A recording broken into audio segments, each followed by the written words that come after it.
Hello, everyone. Welcome back to Docents Digitalis TV. In today's video, we're going to learn how to describe objects in English. Being able to describe objects is an important skill for everyday conversations. Whether you're shopping, talking about your belongings, or describing something you see, these simple phrases will help you. Let's dive in. When describing an object, start with its size and shape. Here are some useful phrases. It's big/small. The table is round. This box is rectangular.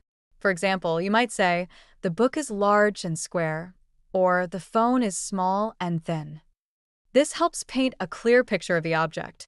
Next, describe the color of the object. Here are some examples. The chair is blue.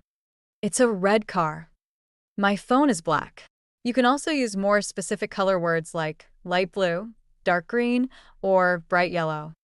Adding color details makes your description more complete. Now let's talk about what the object is made of. Use these phrases to describe the material. The table is made of wood. This bag is leather. The bottle is plastic. Knowing how to describe materials helps in many situations, especially when shopping or explaining what something is made of. Another useful detail is explaining what the object is used for. You can say, this is a chair. You use it to sit. It's a pen. You write with it. This is a camera for taking photos. Describing the purpose of the object makes it easier for others to understand its function. You can also describe the condition of the object, whether it's new or old, or in good or bad shape. Use these examples. It's brand new. The phone is broken.